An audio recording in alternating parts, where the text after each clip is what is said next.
In the wee hours of the morning, while you were sleeping, our guy Zac Stevens had boots on the ground in Miami, getting all the scoops on the Denver Broncos, and a whole bunch of stuff happened. So let's talk about all of that and more today.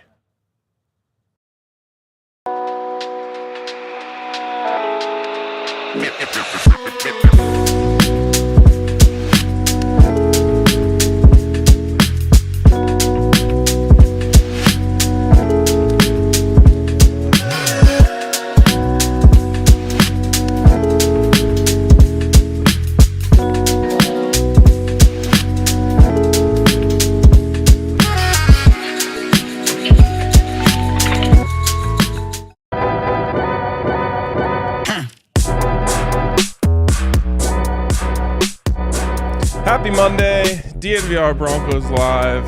A lot to get to, but first, Henry just brought up one of the best points I've ever heard. Wow, that good. Is the wee hours of the morning named after the time where you have to get up to, take a pee? It might be. It's got to be. It's got to be. Where else would it come from? I mean, I don't know. Because, I don't know. And at the very least, the phrase itself, we meaning like small and... we, it makes you think that, right? Right. Like, it probably makes specifically pertain to one person. Exactly. It like points you toward the middle of the night, and it points you toward Careful what you're doing with... Sorry, yeah. And so you just, whenever I hear wee hours, I just think waking up, going to pee. I'm guessing it actually comes from like small hours. Yeah. Meaning Scottish? 1, 2, 3. Is it Scottish? Okay. Yeah, can you get me an origin? I've learned recently from certain things and people that you can just change things. You can just change history. It is Scottish? Yeah. We're changing history here. You just know it's Scottish. named after the P hours. We might as well call it the P hours. Totally. And again, like if you know Scottish people, like what you call something little. They just say wee. The little words that don't make sense. True. I mean, most words don't really make sense. No. Like that thing where you just get to say it over and over again. And it's like, oh, that's a weird sounding word now. Yeah, that's a bad one. I hate that feeling. I really like it. What the heck? Okay. Oh. So, one of those days where just Broncos news randomly pops up. Like if you're not locked into the NFL calendar, you just woke up this morning and you're like, oh, totally. Broncos news. We're going to talk to Zac here in about 15 minutes, and he's going to give us the full lowdown. But Henry, what was the one thing that stood out to you most? Running backs? Yeah. I think it was interesting to say we could get a good running back in the 6th round. There's a real part of me that was, maybe it's a little bit disappointed. There weren't a bunch of like heavy hitters this morning, but there's some of those little things like that. Yeah, so what was the exact quote from Sean Payton as it pertains to running backs? It was that, it's a deep class, and that means that, so they were talking about the strategy a little bit.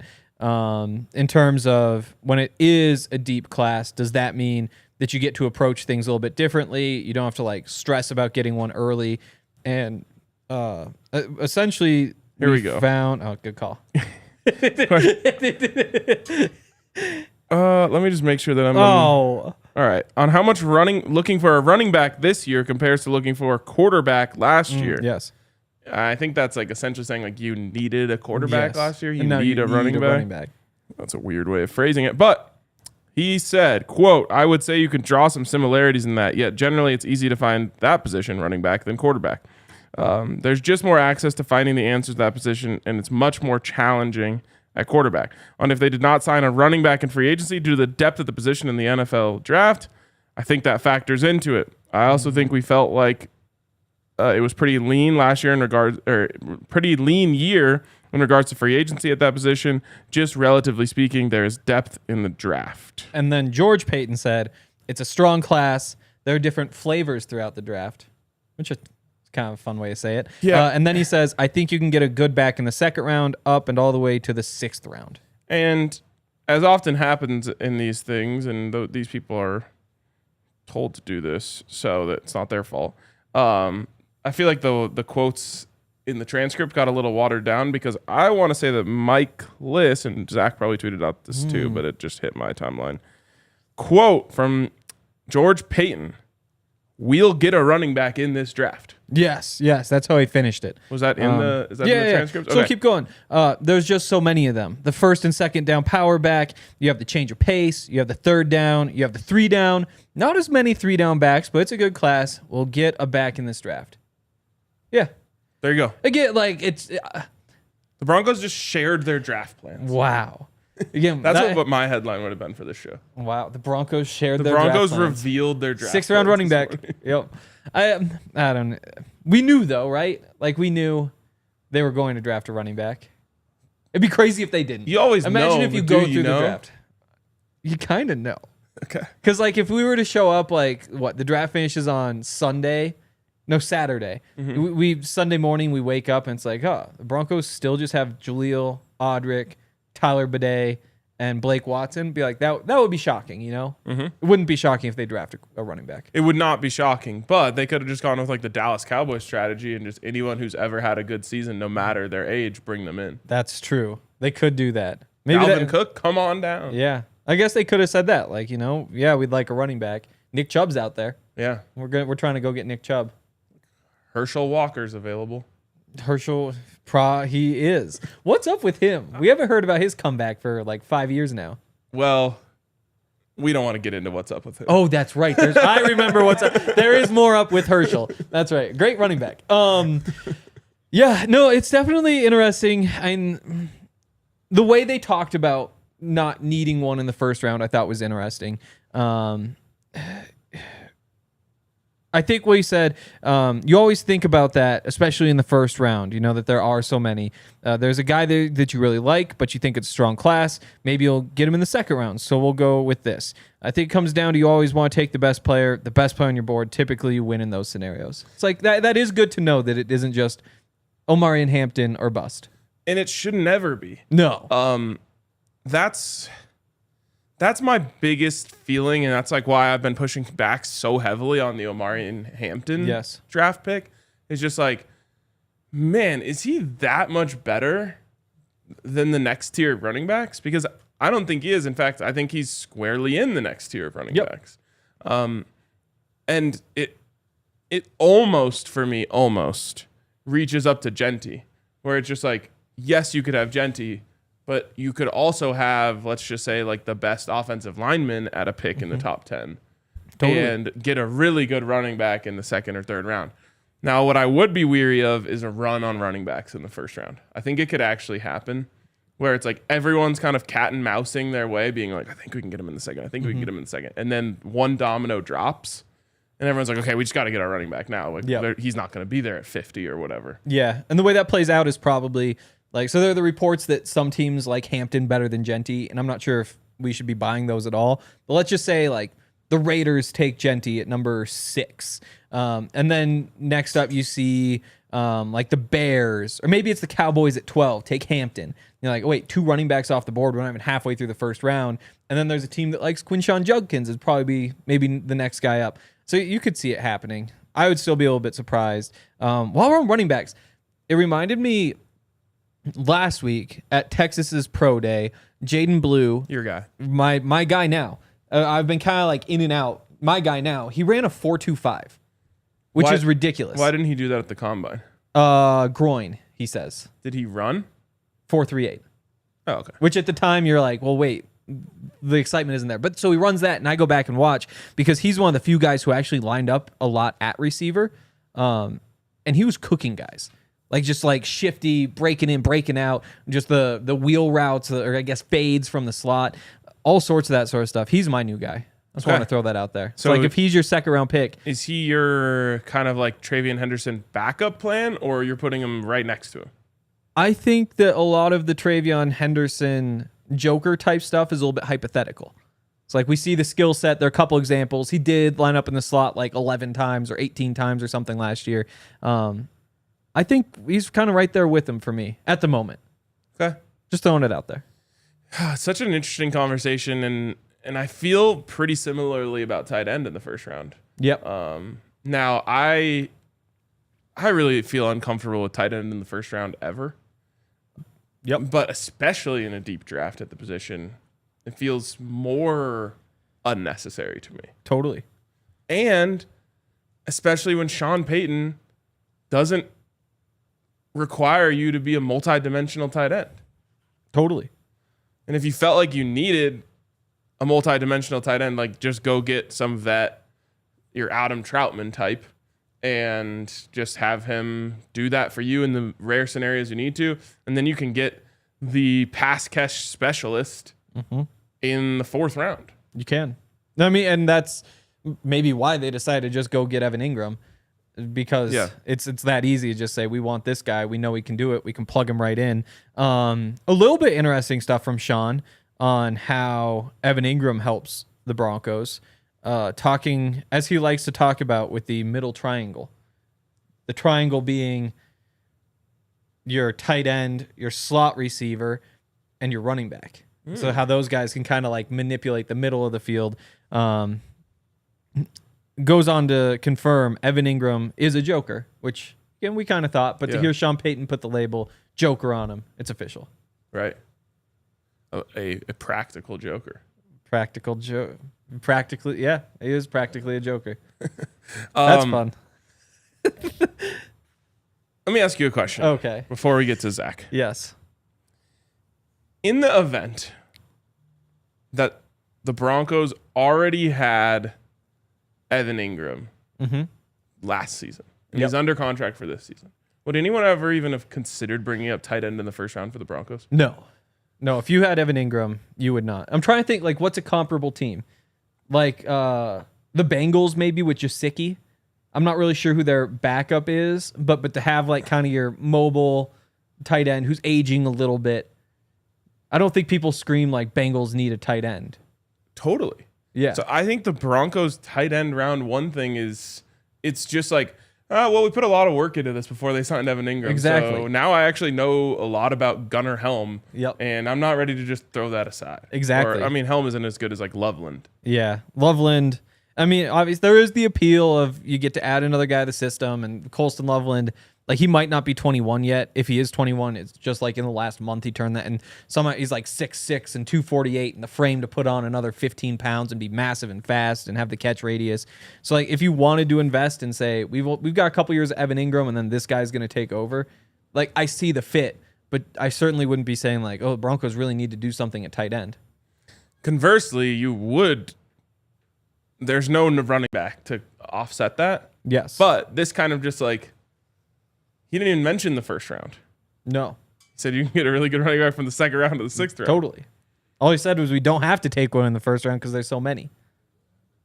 But that could. I'm back to wide receiver. Okay. I'm not budging. Okay. And I know Zach can hear me right now. I know. But he He's can't probably say angry anything out until there. I invite him Wherever on the he show. is. That's true. Which will happen in a few minutes after. First, we tell you about our friends at Shady Rays. Get ready for the season ahead with quality shades built to last. Our friends at Shady Rays have you covered with premium polarized shades that won't break the bank. And if you're like Henry and you just like lose stuff all the time, break stuff all the time, I don't know that, I just assume it.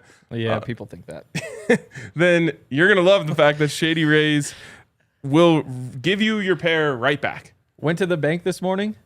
Didn't have my ID. That's a big thing. It was tough. We were able to.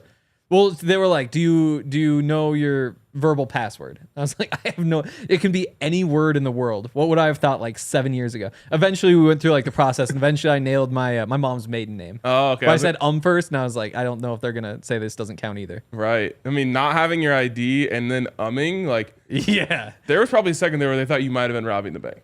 No, yeah. Well, especially they have a big sign that says like no hats, no sunglasses, no gaiters or anything. And I was like, okay, am I really gonna Gators would be walk crazy. in with my hair all messed up? I was like, if they tell me to take it off, they tell me. So I'd already, it was a tough one.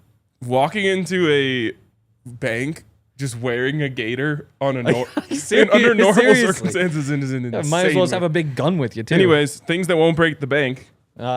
Henry. Yep. And Shady Rays. Get over to our friends over at Shady Rays, and they have 35% off right now when you use the code DNVR on their already affordable sunglasses. Try for yourself the shades rated 5 stars by over 300,000 people. And shout out to our friends over at Empire Today. I remember it was probably 3 years ago. I was looking at getting a new mattress, a new bed, and somebody on Reddit said, you should always invest in the things that keep you off the ground. So, for example, like tires, mattresses. Empire today, though, they make floors. Which technically keeps you off the ground because the floor is different than the ground. Would the ground even be more important than the thing keeping you off of it? Like, you can even cut out the middleman and just say, let's just nail this part and we don't have to worry about. Yeah, in fact, I'd like to be on this ground because it's so good. Exactly. Don't keep me off the ground at all. Floor. The floor. Yes, floor. Don't keep me off the floor at all. I don't know. That was just something I was thinking about. And I bet the people at Empire today could tell you just how important floors are.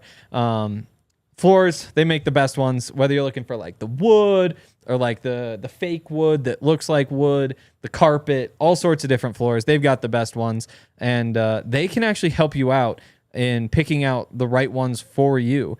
You can use their little viewer thing where you show them what the room looks like, and they're like, this is what it would look like with this floor, or that floor, this floor. Yeah, that's nice. All sorts of cool stuff. They are the experts. That's why we go to them.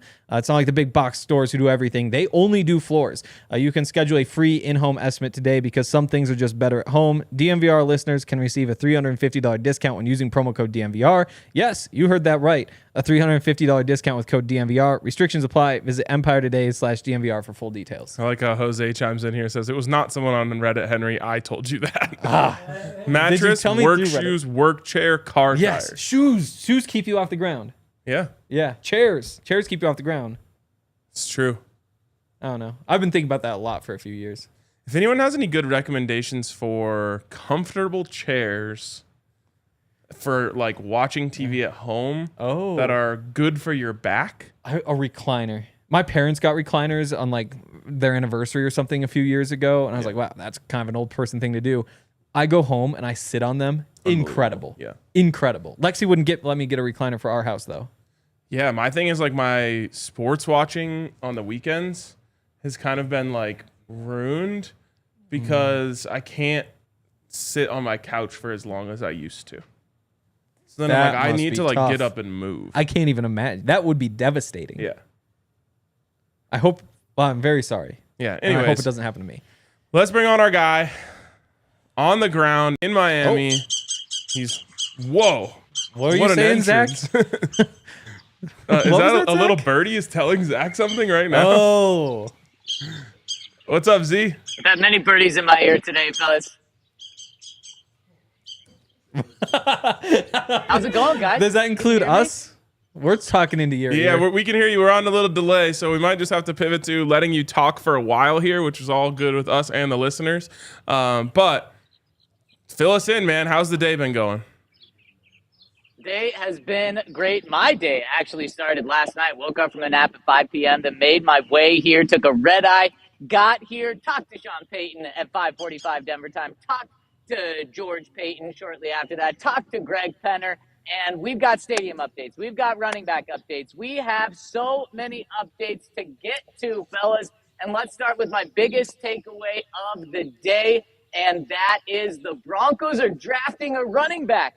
And that's probably no surprise to anyone, but I don't think I've ever heard a general manager or a head coach come out and just say what position they are definitely drafting, even if it's so obvious. We knew the Broncos were taking a quarterback last year. I don't think Sean Payton or George Paton ever straight up told us we are taking a quarterback, and that's what George Paton did today by telling us that the Broncos are going to draft a running back. And as you guys said, he identified the 2nd to the 6th round as somewhere where you can get a great running back.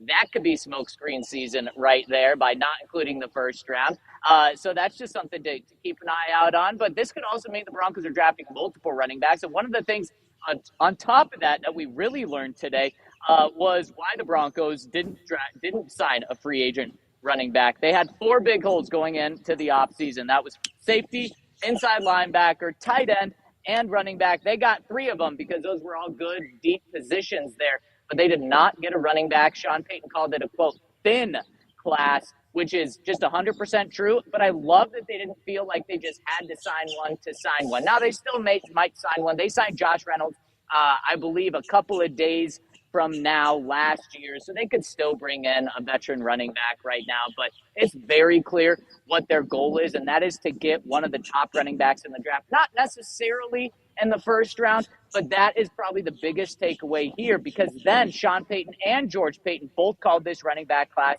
very deep. So it's clear what they're going to do in the draft, not necessarily in the first round, but it's very clear they're going to do a running back. And since you guys just want me to talk and talk, I'll go to something that is near and dear to your guys' heart specifically. Ryan, last time we talked, you're banging the table for the stadium to stay in Denver. And Henry, you were banging the table for the stadium to not have a roof or a dome or anything like that. And today we got no clarification on if either of those were going to happen or not happen. But the door is open for everything when it comes to the stadium. So this is probably not good news for either of you guys, because the possibility that they move out to Lone Tree or Aurora, which is, by the way, the first time that Aurora has been publicly said by the Broncos that it could move to, which of course means the airport area. But they also said that they are looking at options in Denver to potentially keep it in Denver as well. Greg Penner did say where fans live and where fans want the stadium to be will take a part of this discussion as well, and be part of what they decide to end up doing. And he said, if we build a new stadium, we are considering a dome or retractable. So everything's still up in the air when it comes to the stadium. He also said that they could just renew the lease and stay at this stadium longer as well. But guys, my feeling is that's not going to be the case. There is going to be a new stadium, although we didn't get that official word today. And when it comes to the Broncos' new headquarters, the Broncos, it's still hoping to be done by 2026, but we did not get a firm yes, it's going to be done by the start of 2026 training camp. So they hope that this new facility only impacts them this training camp. They still want to have training camp here. They're still planning on having training camp here. We know they're going to have a joint practice out in San Francisco, but the rest they want to be here for. And that means 800 to 900 fans that this is going to be open to. So fans at training camp, which I know is so important to Broncos country. I can keep going if you want, guys. Keep going. Mm-hmm. You're cutting out a little bit, but we're gonna try and ride it out here.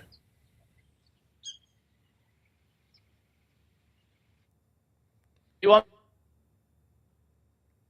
Yes. Let's circle back. Let's circle back with Zach. Oh, now he's officially gone. Yeah, the training camp thing is interesting. They said temporary bleachers would be the way that they would go about it.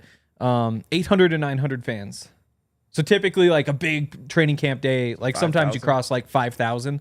So I wonder how they go about that. And also, I think they said like a lottery ticket process, I'm guessing. Yeah. Yeah.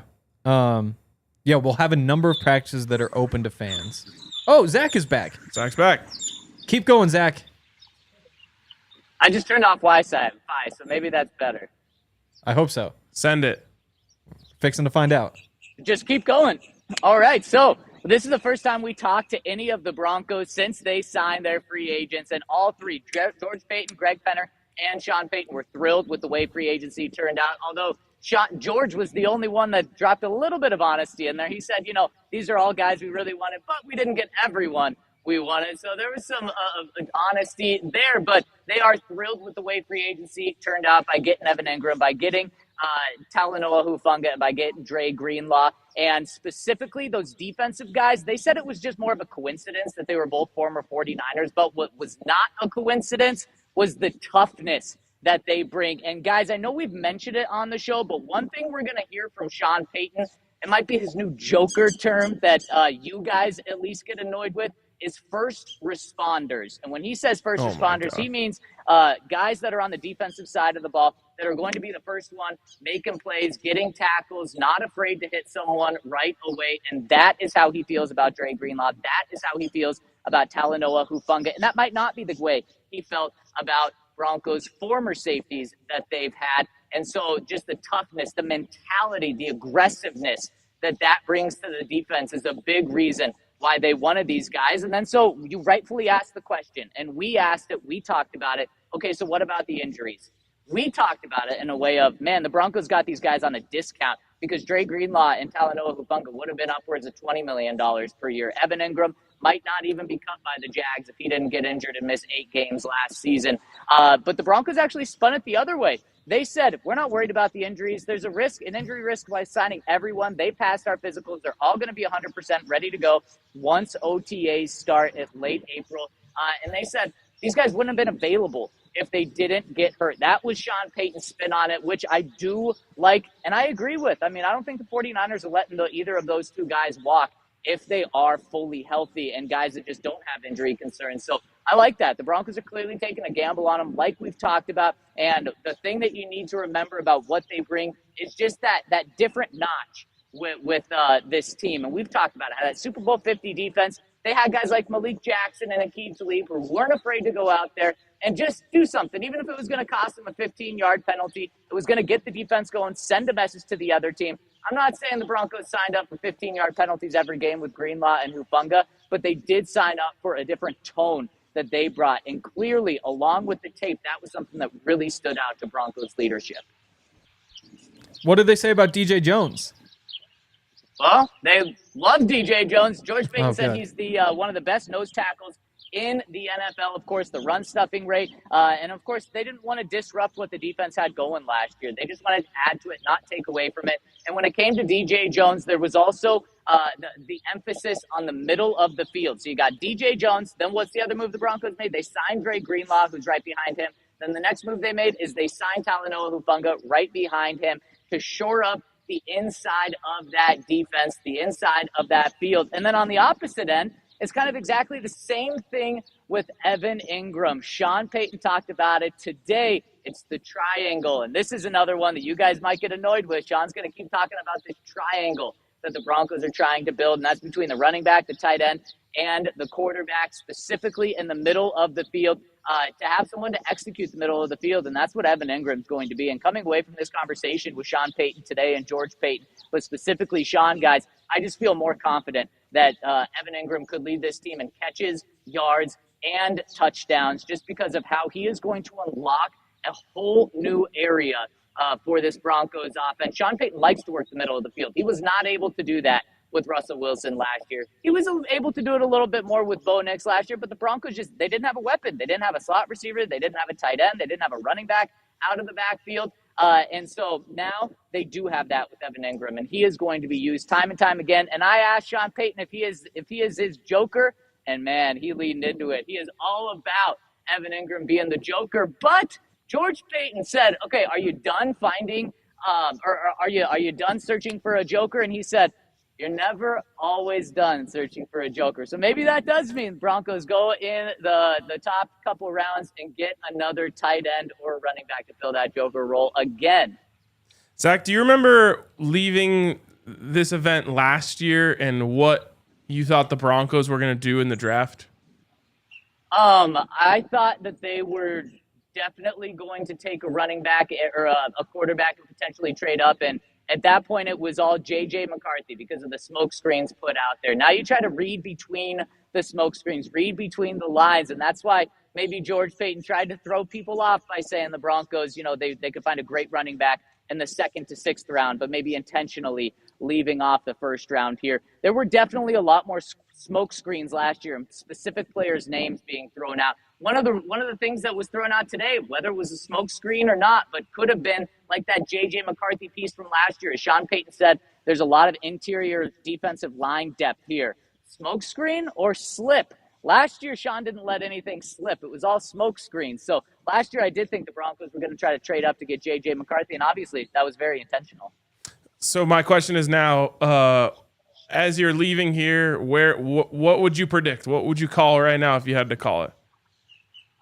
Running back in the first 2 rounds, maybe not the 1st round, but if it's a 2nd round, and it's like we talked last year, the Broncos are going to trade up for it in the 2nd round to get a stud running back. And one of the things, Sean, I got from Sean is size doesn't really matter when it comes to running backs. So I think that's key for a Travion Henderson potentially. And with the 1st round, I think it's wide open right now. And I heard you guys talking before I jumped on that maybe it's too quiet on the wide receiver end. Well, Sean didn't try to throw smoke out there with the receivers. I haven't heard the word receiver said once today. So you can take that for what it's worth. Maybe they're just trying to blend in. But if they are taking the same approach as last year, where they're trying to throw smoke screens out, there was not a single one of those thrown out to the receivers today. Actually, the one-time receiver was talked about was with Cortland Sutton, and he is going to be showing up to the start of the Broncos offseason workout program that starts in about a month at the end of April, despite going through contract negotiations. Of course, last year he didn't show up. Sean Payton essentially said today that, yep, we're not worried about that. Those conversations will take place in due time. And George Paton once again emphasized how that will happen after the draft right now. Same with Nick Bonito and other guys who want deals. We know Zach Allen's in there, and JFM's been all over the internet telling us he wants one too. Zach, I think we got a couple more for you, so stick with us through this break, and then we'll wrap up on the other side. But first, I want to give a shout out to our friends over at Toyota. Toyota is the best car I've ever owned. It's not even close. I've had 3 different makes of car. Toyota blows it away, and now I just need to keep exploring with Toyota models. Currently rocking the RAV4, very interested in the 4Runner. That Land Cruiser also calling my name. They're doing so many awesome things over at Toyota. And honestly, unless it was like some sort of like sports car or something like that, like I can't really imagine myself ever having a daily car that isn't a Toyota for the rest of my life. So if you want to get in on the Toyota life, go visit a Front Range Toyota store at a location near you, including AutoNation Arapahoe and Centennial, Corwin Toyota in Boulder, Groove Toyota in Littleton, Mountain States Toyota in Denver, Stevenson Toyota East in Aurora, and Stevenson Toyota West in Lakewood. Toyota, official automotive partner of the NFL and the official vehicle of DNVR. Let's go places. Also, got to give a shout out to our friends over at Raising Cane's. Wow. I'm trying to think. Let's see. We got Rockies at 1. And then we got Avs at 7. So that little window in between might be a good Raising Cane's time. They also have the Underdog Challenge still going officially. I'm not sure how it works, though, when it's all 1 seeds left. Because all the way up until this point, every time an underdog won, they're giving away giveaways, which you guys can go sign up for. Nobody but 1 seeds left. Yeah, I mean, it could just be on the money line. It could be. I hope it is. That's how we do it. You guys can still go check it out if you want to go to raisingcanes.com/underdog challenge. There's no purchase necessary. You've got to be 18 or older. It doesn't end until April 7th. Rules on eligibility and how to enter at raisingcanes.com/underdog challenge. One love. One love. All right, let's bring back our guys, Zach and Henry. I'll let you get the next question. Okay. What did you find out about the rule changes? Oh, of course, Henry, big into the rule changes. Well, Sean Payton is in favor of the overtime rule changes where every team gets the ball. And one quote he had that might be the one that people disagree with the most is he said he's fine with ties. What? No, I don't want ties, but that opens the possibility of both teams getting the ball and then draining the clock out when it comes to overtime. So he wants that. He does not want the division winners to not be guaranteed a home team. He thinks that division winners mean something. I personally disagree with that, but he said that's something that he wants. And then the kickoff rule, he said that's where all the attention is going to be with this. He said once we figure out and vote that it's moving back to the 35, it's time to go back to the mountains. So that's the one that he thinks is going to be the one that's talked about the most. And that one is expected to pass because Marvin Mims, guys, gets 7 kickoff returns last year. That's just, what are we doing? Either don't have the kickoff or put it back so that there's a lot more returns there. So that's where we stand with the rule changes. Interesting. Very interesting. All right. Anything else that stuck out to you? Maybe some rumblings you're hearing out there, outside of the scrums? Well, the rumblings are really going to pick up tonight. So I'll have that for you guys on Wednesday or later in the week. I think I'm on a flight when you guys are doing the show tomorrow. But right before I was joining you here, so you know how this is held at like just a very nice resort. Other people can stay here. And there was this elderly couple that was on an elevator, and the elevator was full. And so I didn't get on. I was waiting for the next one. As the doors close, she turns to the guy that she's with, who was not this other guy, but turns to this outsider and goes, you look like a really famous head coach in the NFL. And it was Pete Carroll right next to her. And it was just like, oh my gosh, that's what happened. So just a crazy event. But tonight, Ryan, I'll get the rumblings tonight and have that for you guys later in the week. You hitting South Beach or what's up? Maybe West Palm Beach. I think that's where I am right now. We'll see. I don't know. I just got here. It's been a whirlwind. It's been awesome though. And one more press conference coming up, Damani Leech. Stay tuned to DNVR.com for all of that. All right. We're going to let you go. Looking forward to hearing more from you when you get back. Be safe out there. Have fun. See you, fellas. Where do you want to go from here? Oh, so many options. I kind of want to talk about the rules. Yeah, let's talk about the rules. Okay. I've had more time to ruminate upon the division winners thing. Yes. And I find the college football playoff to be a good example of this. Interesting. We learned from the college football playoff this year that it's very clear that the division, the way that they had the bye set up was wrong. Yeah. And that's what the NFL is doing. It's just slightly different because there's not as big of talent gaps and things of that nature. But they had highest 4 division winners get byes. Yep. That resulted in Boise State getting a bye. Yep. Everyone agrees in hindsight that they didn't deserve that. Yeah. Or they weren't worthy of it. My thing is, I'm happy with Boise State getting the bye. Like, I think they earned that. I think they earned it because that's what the rule was. Totally. And I think that rewarding them for what they did makes sense.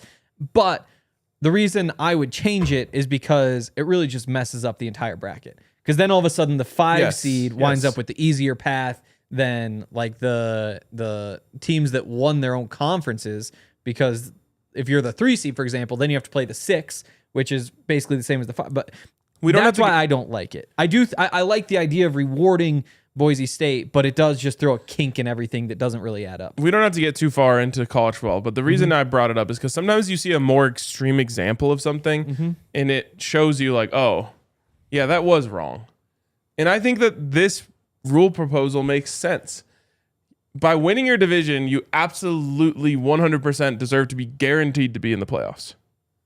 I don't think you need any other guarantees beyond that. I don't think I need a 9-win team hosting a playoff game over a 12-win team. Yeah, So you were offended, for example, like the Vikings last year, the 5 seed, go to LA to play the 4 seed Rams.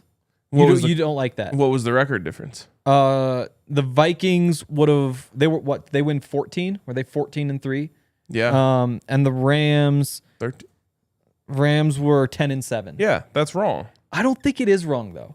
What did the Rams do other than just beat up on a shitty division to earn that? But winning the division should mean that they get to do that. Again, like why? So they just got the luck of the draw because the teams around them suck? So it used to be there was no wild card. So you start there, and it used to be that teams, the way to get into the playoffs was to win the division. Like that was the goal of the season, was to win, and then you guys get to go compete. And then they had the wild cards, and now there's like the seventh seed, the 3rd wild card. And so it gets watered down to the point where we forget that those were the origins. Or same thing in baseball where they add the wild cards. Before you just had to win the division. That's what the whole thing was about. I think that, first of all, there's that historical aspect, but I think you have to remember like what that historical aspect brought to the table. Like that's why you had that history of games against the Raiders where they meant so much and you get so much hatred because you're competing for something. You're competing for the division, which would still have a huge benefit of winning. Would it be a huge benefit? Making the playoffs, yeah, that's the entire goal of the season. But you would still probably make the playoffs if you didn't win the division, you know? Because essentially it's 9 years out of 10, it's just going to be the 7 teams with the best record. And then there's that 1 in 10 where it's like, oh, you won your division at 7 and 10, so you got to take out this 9 and 8 team. And so for the most part, I don't think that winning the division would matter all that much. Whereas right now, it's a huge advantage to have a home game. And we forget because we're Broncos fans in the past 10 years, it's all just been like, oh, the Chiefs. But there are plenty of other divisions where you wind up with these awesome games down the stretch because teams know, like the Lions and the Vikings. That December game, was that the season finale? Or I think it was the year before. No, it was the week before. Yeah. Where that game really decided like which team gets to have a home game and have a real path to the playoffs. I think that those games, that game between the Vikings and Lions, adds to the lore of the Vikings-Lions rivalry. Sure. And that just wouldn't exist. That game would have been not meaningless because it could still decide like 1 seed, 2 seed, but it just wouldn't matter nearly as much. Okay, so just set pride aside for a second here. Mm-hmm. If this is the case, then should the Broncos be exploring ways to get out of the AFC West? No. I mean, pride aside meaning like that's if you're soft. just trying to win right now. I mean, the goal is to win Super Bowls. The best way to do that is by having home playoff games. Yep. The Broncos have the hardest path to a home playoff game of anyone Yep. other than the Raiders and the Chargers. And in year in, year out. And in 10 years, that won't be the case. And in 10 years after that, there's another cycle. 10 years, another cycle. So if the idea is like every time you get stuck in that division, you try to get out, then sure. But you have to remember there's a 60-year history and things come and go and come and go. And it all kind of balances out to where, you know, there were plenty of times for being in the AFC West when the Raiders were down, the Chargers were always charging, the Chiefs were down. Like that was the division you want to be in. And it all just kind of comes and goes. So it really hasn't been that many years where that was true. I mean, early like 2010s is what I think of.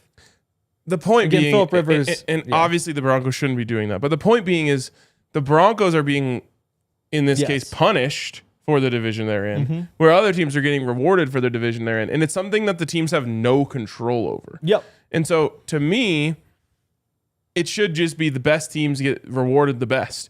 And if you're in the AFC West, meaning you have to play the Chargers and the Chiefs 4 times a year, and you end up with 12, 13 wins, you should actually be rewarded even more heavily for playing a tougher schedule than the team that played in the weak conference like the AFC South that just got to play, beat up on kids their own size the whole year. Yeah. I would also add, though, how much more do you hate the Chiefs today than you did in 2015? Way more. Much, much, much more. Yeah. I think that in some ways that's a good thing. I think that Chiefs hatred, that 10-year stretch, that carries over for the rest of my lifetime. I will hate the Chiefs because of this 10-year stretch in particular. And I didn't like them growing up. But they never stole a home playoff game from us. True. Yeah, they never did that, but you just know, like, that's the story of this division, is we hate them, we hate them, we hate that. I think those... But that is because we're in the same division. We compete 2 times a year, every year. They were better than us most of the time of the last 10 years. And because of that, you hate them. But I Not think, because they're getting the home playoff game. It's just because they're winning the division. But I think that it's because of that overwhelming sense of, like, it's going to be so hard to win this division because the Chiefs are here. I think if you take that aspect away, it's a lot easier to say we play them twice. Like, for example, I mean, the Nuggets are actually the example for a lot of other teams. But you look at the NBA and say, like, I don't have hatred for the Thunder. I do for the Timberwolves, but that's more based on the playoff history than the regular season stuff. The Trailblazers, again, you think back to a couple playoff series, but those regular season games, that doesn't sway me. If in a different world where every one of those regular season games against those teams mattered twice as much as every other game, I think that those rivalries would have even more heat to them. And that's something that the NFL has, is like, you hate the Raiders, you hate the Chiefs, you hate the Chargers, because at the end of the day, it's the winner of those 4 teams. Like, those are the teams you're competing against, not the entire AFC. I think that there's value there. Fair enough. Yeah. I think it's an interesting conversation. I think you're almost going like slippery slope on me, which is kind of a fallacy sometimes. Oh. But because you're like, well, if you do this is going to happen. I'm like, I don't think it will. I think in the past 10 years, I think we wouldn't hate the Chiefs as much if it didn't matter about winning the division. If winning the division didn't matter. But winning the division does matter. It gets you an automatic playoff. Yeah. I think it matters so little, just because for the most part, the 7 teams with the 7 best records are going to get... It's basically a security blanket for teams that win the division at 7 or 8 wins. Yes. I don't see how you earned the home game. By winning the division. But if your division sucks, then you still won. Yeah. Like it sometimes it's easier, sometimes it's harder, and I don't know. It is what it is. Yeah.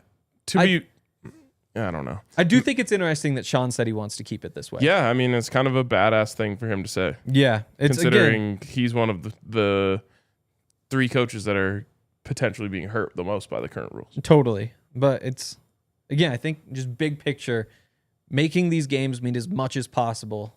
It just feels good. You know, my family comes down for Raider games because we hate the Raiders. Yeah.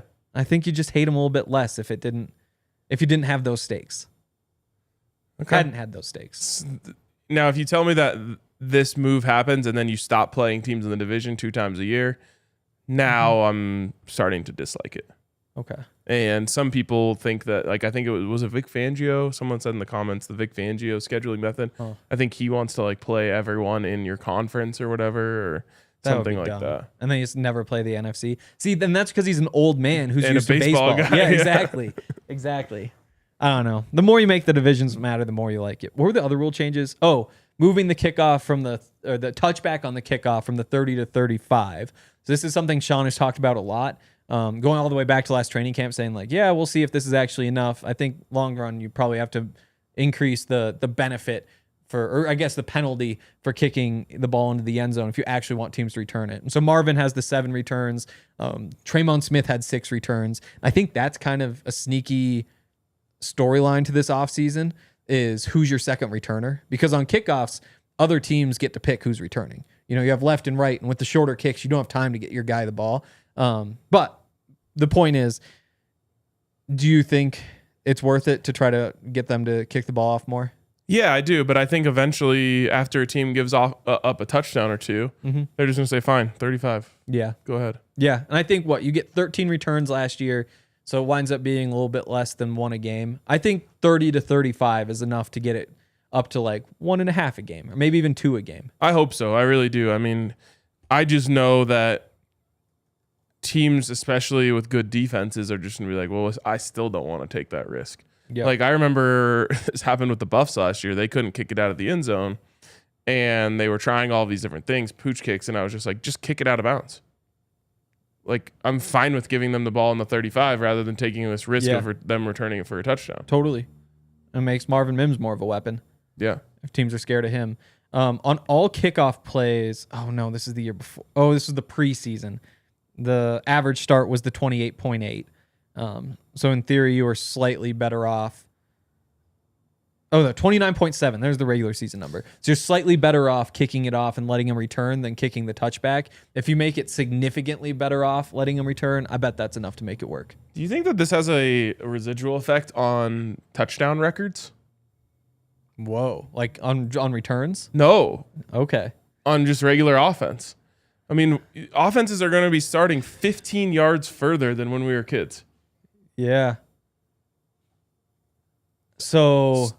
Why were there? Look at there's got to be good stats on percentage of drives that result in touchdowns on drives that start at the 20-yard line versus drives that start at the 35. Totally. And so, like LaDainian Tomlinson set the single season touchdown record. It was way harder for him to score a touchdown back then than it will be now for a running back or anyone else. Definitely. I wonder why there were so many returns back then. If you could take the touchback and get the ball at the 20, I guess that incentives you. Kickers couldn't kick it as far. Yeah. So let's see. You would return it because you don't want to be pinned at the 20. So you would say, we can take it out and we can run it past that. Now nobody's taking it out of the end zone because you get to the 30 or the 35. Yep. So instead in the past, you were telling returners, like, it's better for you to return it. Now you're telling kickers, it's better for you to not kick it in the end zone. Yeah. So you would, at the very least, be starting your returns instead of, on average, from, like, in the end zone to a few yards out of the end zone. So that you would imagine, make a difference. For sure. Huh. And then Daniel in the comments said also the 17th game, which now they're also talking about an 18th game. At that point, all records have just become obsolete. Yeah. It's like Ashton Genty, second most rushing yards ever. Played like 15 games. And honestly, we probably should have just like closed the books on the 16 game records, put it aside. That's like, put it on the bookshelf, open up a new record, the 17 game era. Wow. So then, that would throw things off. Because now all of a sudden, again, like you'd have like, or records need to just be determined by per game stats. Like Saquon. Yeah. Saquon could have broke Barry Sanders' record, right? But it would have been in 18 games. Yeah. The record should just be rushing yards per game for an X amount of, like, you have to hit a certain number of games. Yes. Otherwise, we're just like, someone's going to set the all-time record, and it's going to be such BS. Totally. I can't find average starting field position. It's very disappointing. I can get average drive length, average points per drive, plays per drive.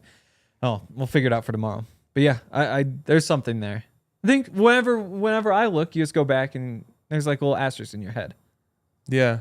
But it's so celebrated. They got to stop the game, and it's going to Canton. It's just like, imagine if baseball went to a 200-game season, and then someone set the home run record. Yeah. That would be, which, by the baseball, way, I don't know how that would work. Yeah. That's relatively what it would be going from 16 to 18. I guess it would be going from 162 to like 186. Yeah. I don't know. 18 games. I'd say 17 games we felt a difference. I think that there are a lot of teams. Are there examples last year? The Bengals would have been close, but they didn't pull it off. The Bengals should have been dead after their start. But the fact that there was that one other game at the end meant that you had a chance to come back. The Lions, I think the first year they made the playoffs, did they start slow? Or no, the Dolphins. There was one year the Dolphins started hot and fell off. They would have made it because of the hot start, but that one extra game was the reason they didn't make it in. I think I kind of like the 16 games. I think you can feel the difference in terms of some games just don't matter as much anymore. Look at the more extreme version, college football. Yeah. You start a college football season 0-3. It's over. It's over.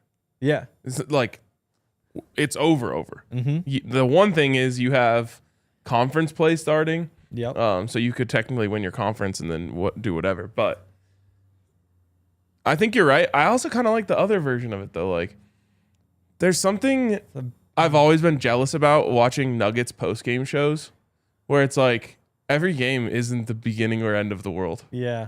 Like, you can just have like a measured take That's true. from each game. Like football, it's like everything you thought coming into the week is now undone and wrong. And you have to restart an entire new thought process. That is true.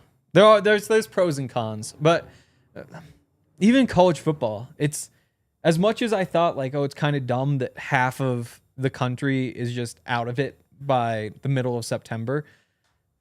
It was kind of nice when every game just felt like this massive thing. For sure. Like anytime, like back in your day, every time Colorado plays Oklahoma. And back in my day. But like I didn't watch Colorado back in the day, but it's like, we're playing Oklahoma this week. Like, gotta get this one. Like, we're playing Nebraska this week. Then, like, again, it just adds juice to it, you know? Yeah, and it increases the chances that a game between two rivals has incredibly high stakes.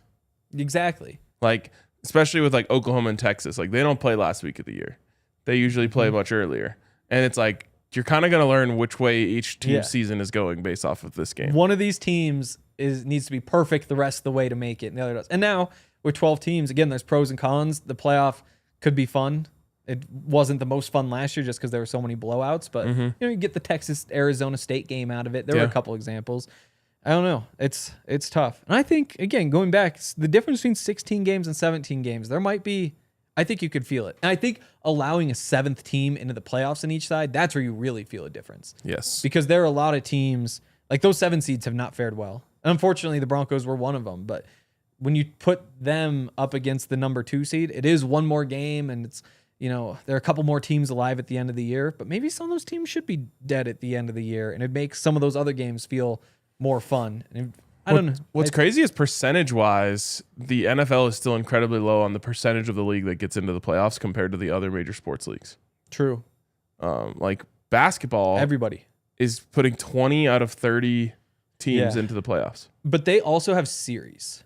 And I think that makes it's easier to say like, okay, we'll skip the play-in. Whoever the 8 seed out of that is plays the 1 seed. In the NFL, it's like as much as the 7-1 game hasn't really been that dramatic, it is still one game. Like when you have the 8 seed versus the 1 seed, you pretty much know in 7 games the one seed's going to do it. You just make them prove it. Yeah. You know? Baseball's kind of in between with like the shorter series in the beginning. One last thing on the record. I'm pretty sure Saquon had a chance to break it in less carries. He did. Does that matter?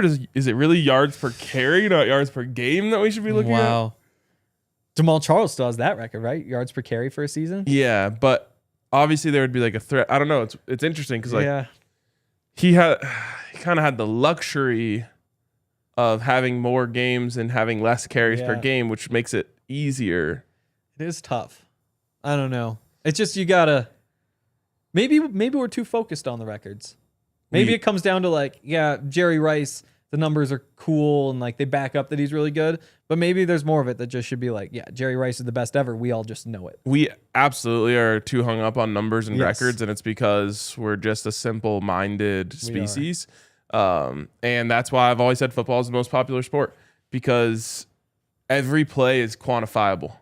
You know exactly based on the numbers of the play whether it was good, bad, or neutral. Yes, and there are so many different models. And it's just so easy for our brains to be like, good play, bad play, good play. And it's like, you watch hockey, for example, and nothing is quantified except for the goals. Yep. So you're just like trying to figure out, like, like I consider myself a hockey fan, but certainly not an expert. And like, I'll see one of our hockey guys like post like, this guy's having a terrible game. And I'm like, I didn't even notice. Yeah.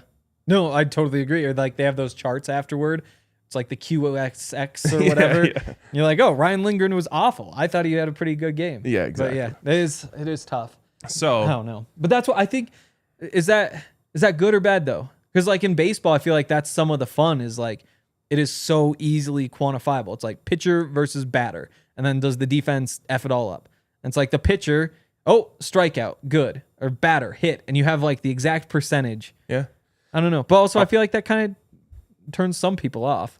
With a couple minutes left here, I want to just circle back to the Broncos. Yes. And just hit any last major takeaways you had from stuff Zac said.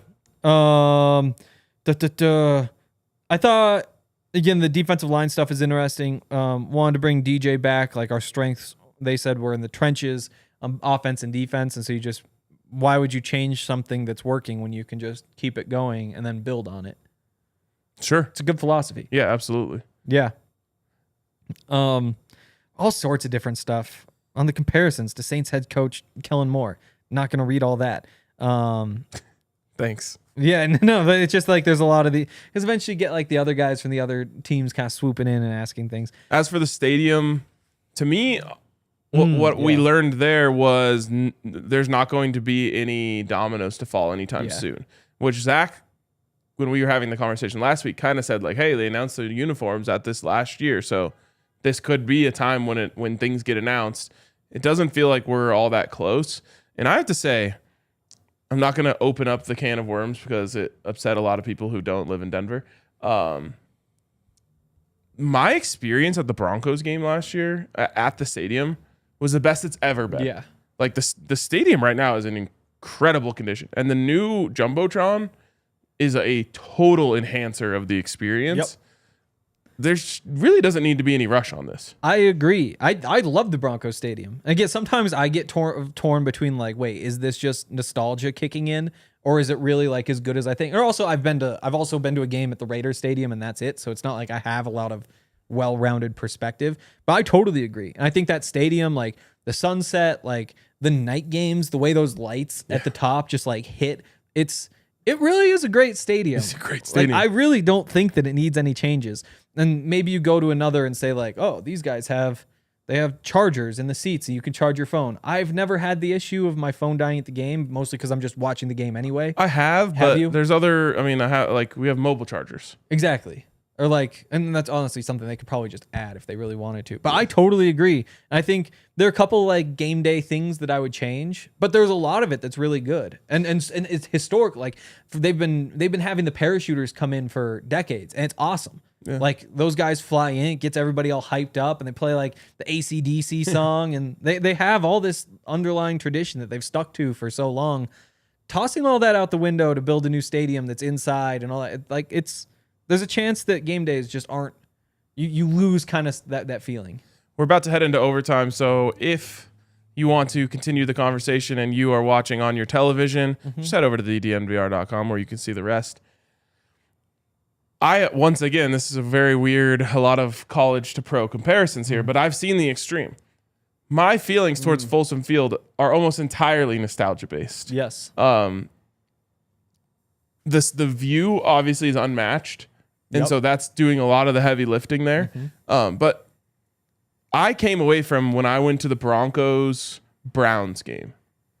I came away from it. My first segment on the very next Buff show was like, we got to start doing a lot more on our game day experience. Yeah. Like, we're dropping the ball from game day experience because Folsom is so beautiful. Ralphie's really cool. We haven't like tried anything to make it better other than adding the Jumbotron, which is nice.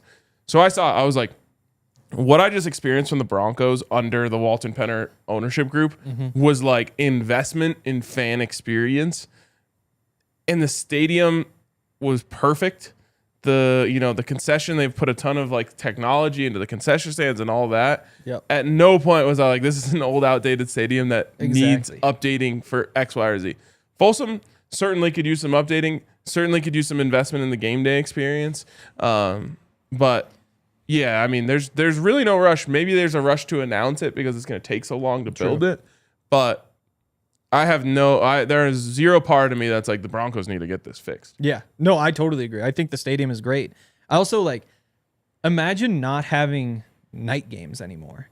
Like, imagine playing in a dome where every game is played under the same lights and it always looks the same. Like, there's something about seeing the Broncos play, first of all, in the sun during the day. You watch a Broncos game on TV, like you're spending your Sunday, wake up 11 a.m. games, you got your 3 screens going, 3 different games, you get to the 2 o'clock window, you turn on the Broncos. The Broncos look different. Like, the sun in Colorado just hits in such a cool way. Yeah. And to lose that would stink, but then to lose the contrast between that and the under the lights, like Monday Night Football, it would break my heart. And I know maybe that's just the way it's going to go, and I need to deal with that. But they're in a good spot. And I even think the game day stuff, there's a way to turn it up just another notch. Totally. I think that there's a fireworks the night that I went. Yeah. I mean. Yeah. Which you get, my first year covering them, they had there was supposed to be a halftime light show, but then they got flexed from the night game to the day game, still went with the light show. Didn't hit quite as hard when it wasn't done. No, conversely, you could do a light show every game in a dome. Exactly. You could always do a light show. But I think there's still a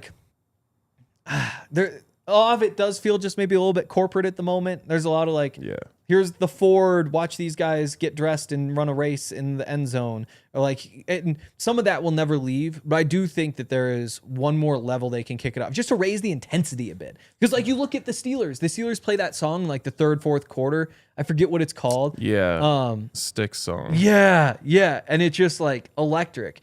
And the Broncos, there are a couple of those where maybe they lean a little bit too heavily toward Snapchat camera filter versus football intense filter. But I agree. It is in a really good place. It's in a great place. And I will say the corporate feeling is the worst thing the NFL has going for it. Yep. And unfortunately, I feel like it's getting stronger. Totally. In my opinion, there's a way to improve stadium and all of that without going down that road, especially when you're the richest owners in the NFL.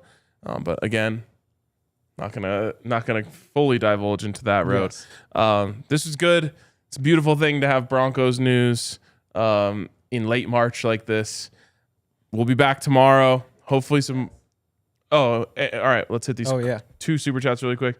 From Alex, I was out of the office last week and spent the last few hours catching up on pods and dropping likes. Draft Henderson and Emeka, go Bucks. Everyone here is cool with that. Absolutely. From Tanner, is there ever a time you don't pee? All hours are wee hours for me, I think. Wow. In the middle of the night, I have it's going to happen in the 4 o'clock hour if it's happening. Okay. How often does it happen? Mostly after drinking. Yeah. No, that's a good call. I get I just get too hot after I drink. So around 4 a.m., that's when I'm I got to turn the air on or something this. But yeah, no, I think I have a good bladder. I think I get through the night, morning pee, afternoon pee, night pee. Also, but if I'm in a phase where I'm going to the gym a lot and intentionally drinking a lot of water, filter through, then things change. Well, that's a good note for us to end on. Yeah, just so everybody knows out there. Tell me if that's all. I don't know. Is that regular? We'll be back Do I need to talk tomorrow. to a doctor. Zach should have some fun little tidbits for us. Looking forward to that. Some rumblings. Otherwise, we'll see you guys then. We all silly like the mayor.